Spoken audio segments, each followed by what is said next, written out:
Shalom adik-adik Joel Kids. Ketemu lagi sama Kak Klar nih. Udah siap belum untuk mendengarkan firman Tuhan hari ini? Wah, semoga kita semuanya siap ya untuk mendengarkan pesan yang dari Tuhan.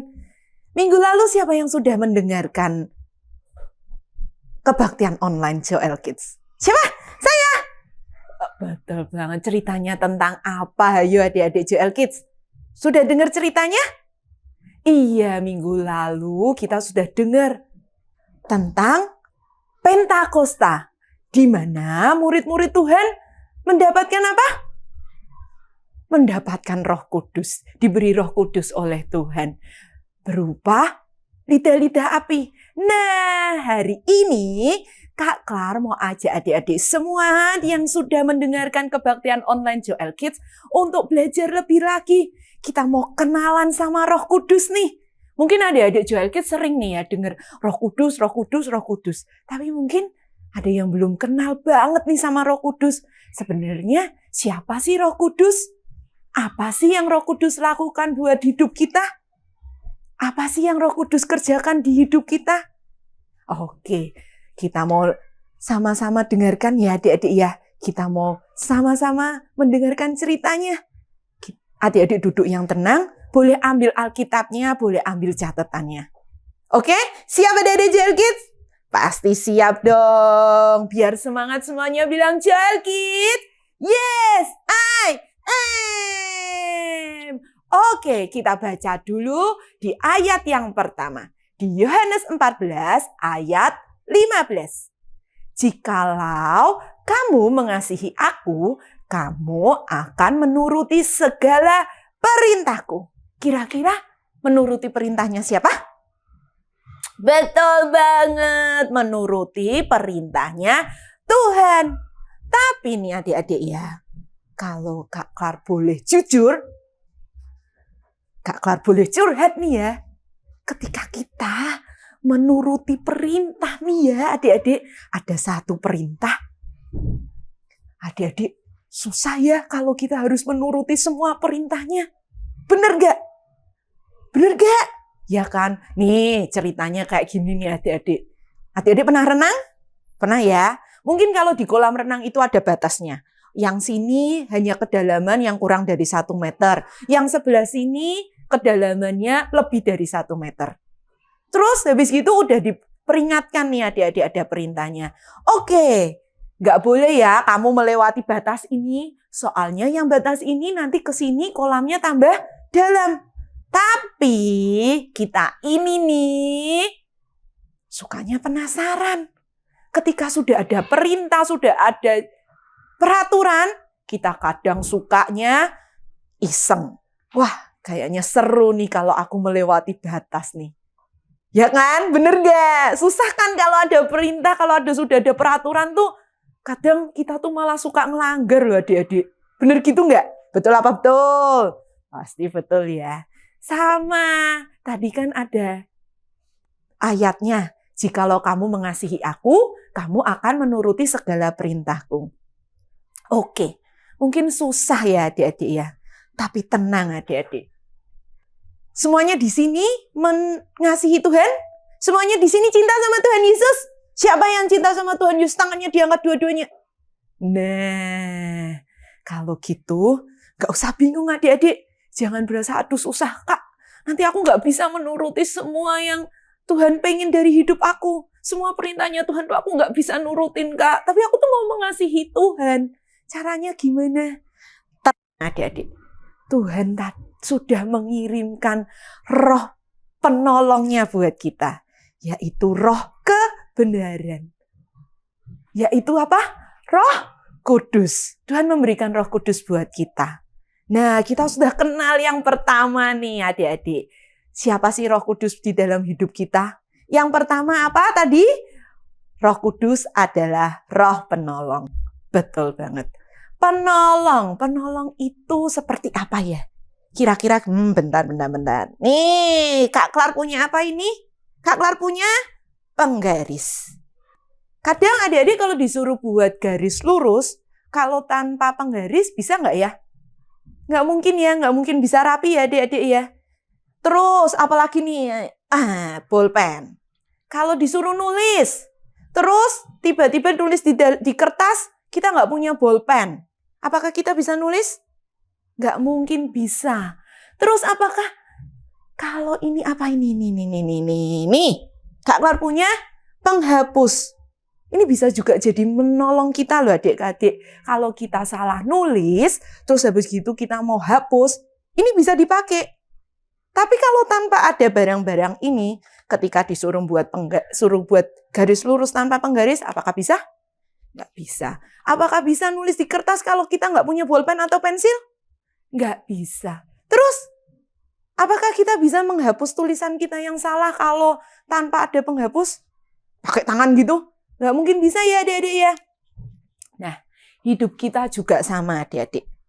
Kita butuh Roh Kudus untuk menolong kita. Yang pertama, karena apa? Karena mungkin tadi itu, untuk mengikuti semua peraturan, untuk mengerti hatinya Tuhan tuh pengennya apa sih dari hidup kita. Kita itu kadang nggak tahu kalau kita nggak punya Roh Kudus.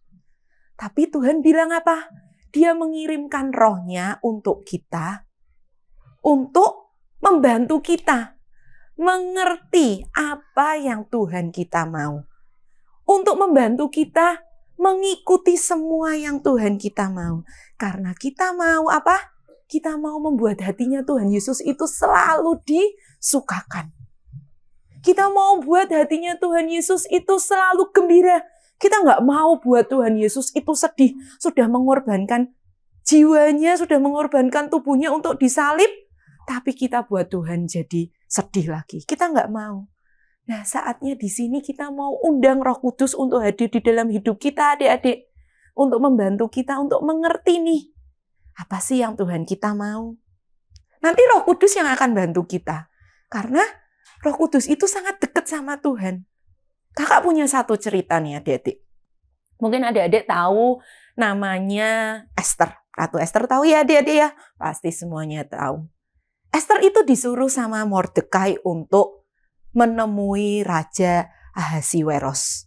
Untuk mengganti ratu yang bernama Ratu Wasti. Esther pun datang ke istana. Tapi sebelum bertemu dengan Raja Ahasiweros, Esther melakukan persiapan-persiapan ya adik-adik. Ada satu pelayan di istana itu namanya Hegai. Esther mengikuti semua yang Hegai suruh. Dia mengikuti apa sih yang dipersiapkan. Apa sih yang harus dilakukan. Esther nggak ngelawan, Esther tetap nurut. Akhirnya Esther mandi dengan wangi-wangian, badannya dilulurin dengan wangi-wangian. Dan ketika saatnya Esther untuk bertemu dengan Raja, apa yang terjadi adik-adik? Apakah Raja mau berkenan menerima Esther? Betul banget. Esther pun dipilih. Raja berkenan dengan Esther. Esther dipilih untuk menggantikan ratu. Kenapa sih kok Esther bisa? Ini salah satunya gara-gara si Hegai loh adik-adik. Hegai mempersiapkan semuanya. Karena Hegai tahu apa yang disukai oleh Raja. Makanya Esther dipersiapkan sesuai dengan keinginan Raja. Roh Kudus pun juga seperti itu adik-adik di hidup kita. Dia menjadi penolong, memimpin kita. Dia menyertai kita setiap saat. Untuk mengerti apa yang Tuhan kita mau. Ya kalau kita mau jalan sendiri, menurut Kak Klar, nggak mungkin adik-adik. Kayak tadi kalau mau buat garis lurus, nggak mungkin kalau tanpa ada penggaris sama. Kalau kita nih hidup kita mau mengandalkan diri kita sendiri, kita mau mengandalkan kepintaran kita sendiri, tanpa pewahyuan, tanpa hikmat. Wah, kayaknya kita punya kebenaran sendiri, padahal itu bukan kebenarannya dari Tuhan. Yang ada, kita akan mentolerir semua dosa, kita akan boleh marah, gak apa-apa lah marah, ini kan demi kebaikan. Padahal kan Tuhan bilang apa? Boleh gak kita marah? Gak boleh. Makanya kita harus mengundang Roh Kudus untuk hadir di dalam hidup kita. Nah, yang kedua nih adik-adik. Siapa sih Roh Kudus? Tadi kan Tuhan bilang, Jikalau kamu mengasihi aku, kamu akan menuruti segala perintahku. Dilanjut adik-adik. Ada roh penolong yang akan diberikan kepada kita. Dan akan menyertai kita selama-lamanya, yaitu roh kebenaran. Jadi kita belajar yang kedua, Roh Kudus itu adalah roh kebenaran. Oke, sebelum kita lanjut, coba lihat dulu ya di sini ya, kita mau tebak-tebakan dulu nih. Adik-adik tahu kan kalau di jalan raya itu semuanya ada lampu-lampu lalu lintas? Ada? Nah, ini ya coba ya ada di gambar sini ya. Coba lihat, kalau lampunya warna merah berarti tandanya apa? Adik-adik tahu nggak? Betul banget, kita harus stop. Kita nggak boleh jalan. Kalau lampunya kuning, mungkin kita boleh jalan pelan-pelan, hati-hati ya, karena sebentar lagi mau lampunya merah. Kalau lampunya hijau, apa? Iya, kita boleh tancap gas dan kita bisa jalan. Itu lampu lalu lintas adik-adik. Mungkin nanti ada yang tulisan S terus dicoret. Berarti tandanya kita nggak boleh berhenti. Terus ada huruf P. Tandanya apa? Kita boleh parkir di situ. Nah, itu semua adik-adik dibuat untuk apa? Untuk semuanya di jalan itu rapi. Coba bayangin kalau nggak ada lampu lalu lintas yang tadi warna merah, kuning, hijau. Terus nggak ada peraturan boleh stop nggak nih? Parkirnya harus di mana? Terus boleh belok kanan nggak? Boleh belok kiri nggak? Kalau nggak ada itu semua, apa ya yang terjadi kira-kira di jalan raya? Aduh, mungkin ada yang motornya ketabrak, mobilnya ada yang tabrakan, ada yang naik sepeda, udah ditabrak sama mobil yang ngebut. Wah, berantakan banget ya. Nah, makanya Roh Kudus diberikan oleh kita itu untuk mengingatkan kita untuk apa adik-adik? Mengingat ada perintah, mengingat ada kebenaran yang harus kita taati. Jadi kita nggak boleh sembarangan untuk hidup di dalam dunia ini. Tadi benar kan, adik-adik semuanya mau mengasihi Tuhan kan? Ketika semua orang di sini di dunia ini mengasihi Tuhan dan mau mengikuti aturannya, wah, pasti semuanya damai sejahtera ya adik-adik ya. Semuanya bergembira ya, nggak ada yang sedih, nggak ada yang merasa dirugikan. Sama, adik-adik pernah nggak ngerasain gini? Tiba-tiba adik-adik merasa ada sesuatu yang ganjel nih di hatinya adik-adik ketika adik-adik tahu adik-adik melakukan kesalahan. Misalnya, tiba-tiba adik-adik diajak sama temennya untuk nyontek. Hah? Boleh nggak sih nyontek? Nggak boleh ya, nggak boleh ya. Tapi terus diajakin, nggak apa-apa, gurunya kan nggak ngeliat. Sir sama Miss-nya kan lagi lihat sana tuh, lihat belakang. Nggak apa-apa kamu nyontek bentar aja.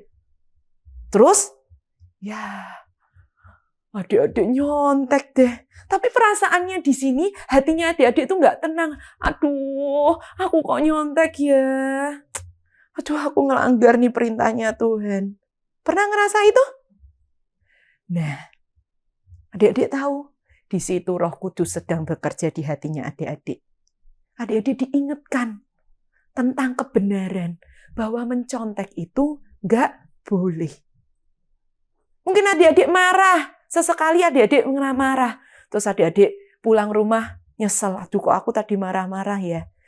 Itu Roh Kudus pun juga sedang bekerja di hatinya adik-adik. Biar adik-adik ngerti kalau marah itu nggak boleh. Di situ apa yang harus kita lakukan adik-adik ketika Roh Kudus sudah bicara sama kita? Yuk, kita kembali lagi ke jalan yang benar. Kita minta ampun sama Tuhan kalau kita melakukan kesalahan. Kita balik lagi adik-adik ya ke jalan di lalu lintas. Mungkin ada arah panah, oh ini mau ke Semarang, ke sebelah sini mau ke Jakarta. Tapi ternyata adik-adik salah. Adik-adik masuknya yang ke Jakarta. Terus nggak jadi dong ke Semarang. Gimana ya caranya muternya ya? Mungkin sekarang ada yang namanya GPS ya adik-adik ya. Nanti dia akan ngasih tahu jalan yang benar lagi. Nge-real road lagi. balik lagi jalan yang benar untuk menuju ke Semarang. Sama, Roh Kudus juga seperti itu. Dia mengingatkan kita untuk balik lagi ke jalan yang benar. Tapi masalahnya, adik-adik Joel Kids mau nggak nih ngikutin lagi apa yang Roh Kudus minta? Sama dengan GPS ketika ada jalannya sudah di-reroute, udah dikasih jalan yang benar, kita mau nggak nih ngelihat jalan yang benar ini untuk jalan menuju ke Semarang? Kalau adik-adik nggak mau nurutin, adik-adik tetap ngeyel, nggak mau ngikutin, ya sama aja. Kita nggak akan sampai ke Semarang. Sama adik-adik, ketika kita nggak mau ngikutin apa yang Roh Kudus katakan buat kita nggak mungkin sampai jalan kebenaran. Kita nggak bisa masuk ke jalan kebenaran dan kita nggak bisa masuk ke surga. Karena kita apa? Karena kita nggak mau taat. Itu yang Tuhan berikan buat kita. Roh kebenaran di dalam hidup kita. Oke? Nah, masih ada lanjutannya. Roh Kudus satu lagi nih. Apa sih yang Roh Kudus kerjakan di dalam hidup kita? Bentar ya adik-adik ya, Kak Klar ambil Alkitab dulu. Adik-adik juga boleh deh ambil Alkitabnya. Bentar ya. Oke, Kak Klar udah bawa nih Alkitabnya. Udah, adik-adik udah buka Alkitabnya di Yohanes 14 ayat 26 sampai 27. Kita baca sama-sama ya. Tetapi penghibur yaitu Roh Kudus yang akan diutus oleh Bapa dalam namaku. Dialah yang akan mengajarkan segala sesuatu kepada kamu dan akan mengingatkan kamu akan semua yang telah kukatakan kepadamu. Nih lanjut ya ayat 27-nya ya. Damai sejahtera kutinggalkan bagimu. Damai sejahteraku kuberikan kepadamu. Dan apa yang kuberikan tidak seperti yang diberikan oleh dunia kepadamu. Janganlah gelisah dan gentar hatimu. Nah, adik-adik, jadi yang ketiga nih, apa yang Roh Kudus kerjakan di dalam hidup kita? Siapa sih Roh Kudus? Roh Kudus adalah roh penghibur buat hidup kita. Jadi yang dikatakan Tuhan memberikan roh penghibur di dalam hidup kita. Kita nggak usah takut, kita nggak usah sedih. Ketika kita merasakan kesedihan, ketika kita merasakan nggak ada siapapun yang menemani kita, nggak ada siapapun yang mendengarkan semua cerita kita. Kita ingat, kita punya Roh Kudus, roh yang diberikan Tuhan buat kita. Kita boleh cerita loh adik-adik sama Roh Kudus. Nanti Roh Kudus sendiri yang akan memberikan penghiburan buat kita. Bahkan dijanjikan apa? Penghiburannya, damai sejahteranya itu lebih besar dari siapapun di dunia ini. Karena itu yang mau kita percayai. Ketika kita punya masalah, kita sampaikan masalah kita curhat sama Tuhan. Apa sih yang buat kita sedih? Apa sih yang buat kita kok merasa gagal? Karena Tuhan berikan itu semua buat kita. Sayang banget gak sih Tuhan sama kita adik-adik? Ya kan?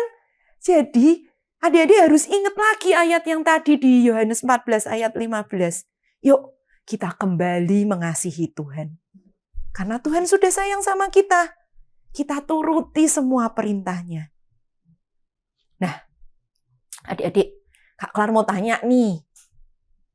Di sini semuanya punya sahabat nggak? Adik-adik punya teman baik nggak di sekolah, mungkin di rumah?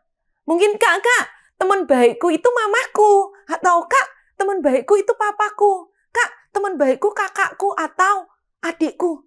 Gak apa-apa adik-adik. Tapi benar-benar yang mengerti adik-adik. Yang sayang sama adik-adik. Ada punya? Iya, benar banget. Nah, Roh Kudus itu seperti sahabat kita. Dia mau menyertai kita kapan saja. Yang mau mendengarkan semua cerita kita. Yang mau menolong kita. Yang mau mengajari kita. Kalau kita salah, ditegur. Jadi adik-adik, Roh Kudus itu tadi bukan benda kayak penggaris gini ya. Roh Kudus juga bukan kayak bolpen atau penghapus yang hanya benda mati. Tapi Roh Kudus itu adalah seorang pribadi. Pribadi yang bisa kita ajak komunikasi. Pribadi yang kita bisa ajak ngobrol. Kita bisa berdoa. Kita bisa tanya apapun sama Roh Kudus. Apa sih yang harus kita lakukan supaya kita nggak salah jalan? Supaya jalannya kita itu selalu di jalan yang benar. Mungkin kalau nanti ada kesalahan, kita tanya sama Roh Kudus, kita kembali lagi ke jalan yang benar. Karena Roh Kudus itu sangat pengen kita itu bahagia, kita itu nggak sedih, kita itu di jalan yang benar. Adik-adik pernah tahu ceritanya Nathan sama Daud nggak? Mereka berdua kan bestie nih, temenan, akrab. Ketika Daud melakukan kesalahan, apa yang dilakukan Nathan? Nabi Nathan apa? Mengingatkan Daud. Kamu melakukan kesalahan loh. Padahal pertamanya Daud nggak ngerti kalau dia melakukan kesalahan. Ketika Daud menempatkan Uria di garis paling depan. Karena Daud mengingini istrinya Uria. Tapi Nathan mengingatkan Daud. Daud, kamu tuh melakukan kesalahan. Adik-adik nanti boleh baca ceritanya. Itu yang sahabat kita lakukan. Kalau kita punya sahabat yang baik ya gitu. Kalau kita ngelakuin kesalahan, kita diingetin. Tapi masalahnya nih adik-adik. Adik-adik mau nggak buat sahabatnya adik-adik sedih? Enggak ya. Roh Kudus pun juga bisa sedih. Tadi kan Kak Klar bilang, Roh Kudus itu bukan benda. Roh Kudus itu seorang pribadi. Dia juga bisa sedih. Apa sih yang membuat Roh Kudus sedih? Ketika kita berontak, ketika kita menghujat, ketika kita nggak mau nurut. Itu yang buat Roh Kudus sedih. Kalau adik-adik punya roh, ada yang berontak, nggak mau nurut, menghujat, berarti tandanya adik-adik punya apa? Nggak mau. Berarti nggak mau nurut, tandanya keras kepala. Kalau dibilangin ini salah loh, ya Kak, aku tahu ini salah, tapi besok diulangin lagi. Terus kalau misalnya, hayo maafin ya temennya ya. Gak mau, dia sudah salah sama aku. Semuanya apa? Kepahitan ada di dalam hidup kita. Kita nggak mau seperti itu. Kalau kita melakukan itu semuanya marah-marah, semuanya memberontak, nggak ngerti artinya kebenaran. Nggak mau ditolong. Kalau sedih ya biarin hidup kesedih aja. Nggak mau ngerti. Ada yang menghibur adik-adik, nggak mau bersyukur dengan apa yang Tuhan kasih. Nanti lama-kelamaan Tuhan akan sedih. Kita membuat Roh Kudus sedih. Nggak mau juga kan adik-adik membuat Tuhan sedih? Ya. Kalau gitu, hari ini kita sudah belajar. Ketika kita mau mengasihi Tuhan, yuk kita menaati semua perintahnya. Roh Kudus akan memberikan roh penolong, roh kebenaran, dan roh penghiburan buat kita. Supaya kita apa? Bisa di jalan yang benar. Supaya kita bisa selalu menuruti perintahnya. Ya adik-adik, sekarang semuanya tutup Alkitabnya. Kita mau berdoa. Kita mau minta biar Tuhan sendiri yang memberikan Roh Kudusnya buat kita. Tuhan Yesus, terima kasih untuk segala pesan yang Kau berikan kepada kami, Tuhan. Kami mengerti, Tuhan, betapa Engkau sungguh mengasihi kami. Engkau sudah memberikan Roh-Mu sendiri, Tuhan, kepada kami. Seorang pribadi yang menolong kami, yang mengingatkan kami akan kebenaran. Dan Roh yang menghibur kami ketika kami membutuhkan penghiburan, ketika kami mengalami kesulitan. Ada Engkau Tuhan yang Kau berikan kepada kami. Kami mau Tuhan untuk selalu berkata bahwa Engkau Roh Kudus adalah sahabat kami, yang selalu menyertai kami dalam setiap waktu. Terima kasih ya Bapa, terus hadir di dalam hidup kami. Jangan pernah tinggalkan kami sedikit pun. Kami mau serahkan hidup kami mau serahkan masa depan kami ke dalam tangan-Mu. Di dalam nama Tuhan Yesus, haleluya. Amin.